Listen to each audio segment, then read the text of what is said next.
The HBO movie, which ran last year to great acclaim, called Grey Gardens, received 17 Emmy nominations and has just been released on DVD. You may remember it's the true life story of Big Edie Bouvier Beale and her daughter, Little Edie, the eccentric relatives of Jacqueline Kennedy.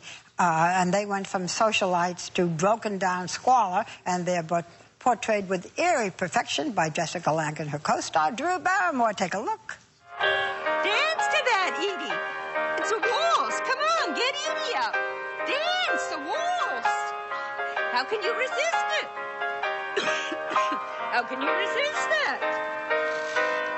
La, la, la, la, da, oh, oh. Oh, can't you see how happy we would be?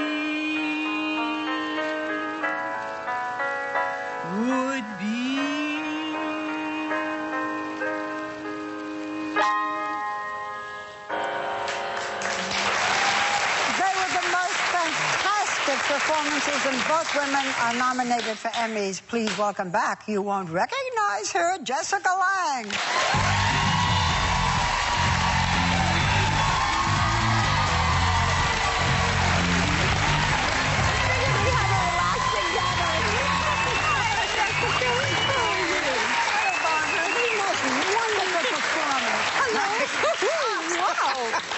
What a wonderful... This is the DVD, guys. This is what it looks like.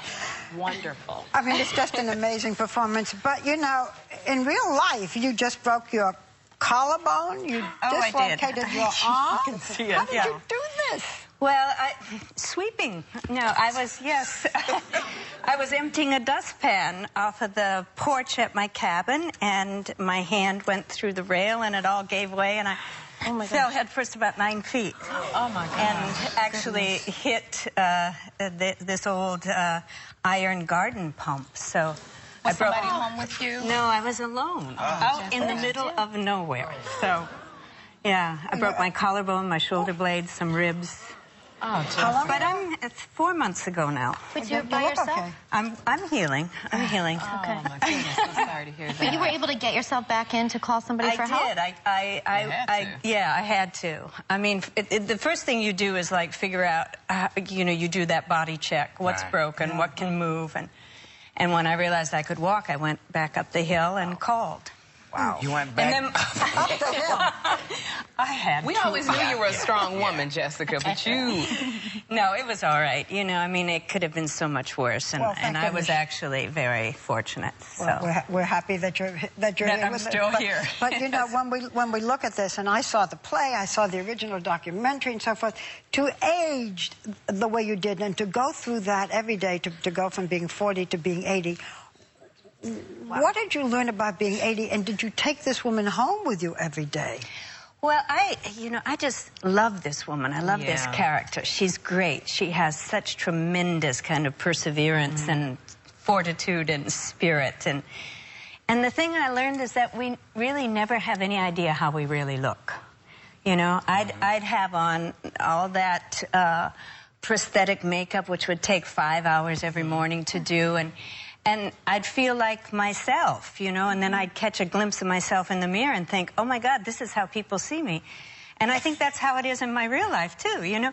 I have this feeling of how I look, and, you know, that it's not so different maybe than from when I was, you know, much, much younger. And then I catch a glimpse of myself in the mirror, and I think, oh, this is how I look. Okay. It's so funny. Speaking of prosthetics, because you did have all of those prosthetic pieces on you, even down to your boobs, because there's a scene where you had no clothes on. You were covered up. What did it feel like to be walking around with 80-year-old boobs? Yeah, I mean, it's all, we got a lot in store for us, let me tell you. It's going to be a big adjustment all along the way. You and Drew Barrymore are simply fantastic together. Isn't she brilliant? I mean, so great. It's really something special that happens between the two of you. And I think there are, what, 17 awards you guys are up for? Yes. One of which you guys are sharing the category in for the award. Both Drew and I were nominated. Yes. And I know you went to the Golden Globes together, didn't you? Yes, we did. And have you talked to each other since being nominated in that same category? Oh, yeah, sure. Well, haven't you guys, I mean, can't you do something like, because you're going head to head. You both were so wonderful in Grey Garden. I mean, couldn't somebody do lead actress and supporting actress so that you have a fair, you can't do that. Well, because they're both the leads. Yeah, I mean, you know, that was a discussion, but who would be supporting? I mean, they should make it a tie. When they had that kind of performances. They should wonderful in this. Yeah, we had a great time doing it. Now, you sort of had to live that in order to portray it in part. Animal urine? Raccoons? You know, the worst part was they were wrangling a wild raccoon on the set one day, and he got very nervous. And when wild animals get nervous, well, urine flies. Happen. Yeah. And it was the worst smell that I have ever. You can't imagine. And we were playing the scene, and both Drew and I were like, trying to get through the scene. I think she was gagging, I was coughing. But, you know, I mean, actually, you felt sorry for the raccoon. Well, you're wonderful. You're wonderful in it. It's worse than a pigeon, isn't it? I think. I just wanted to tell you, because I heard your pigeon story. One day I came home to my cabin, and there was a duck in the house. So, and there was no way it could have possibly gotten. We've never figured out how. What do you think? Keys. I don't know. They have keys.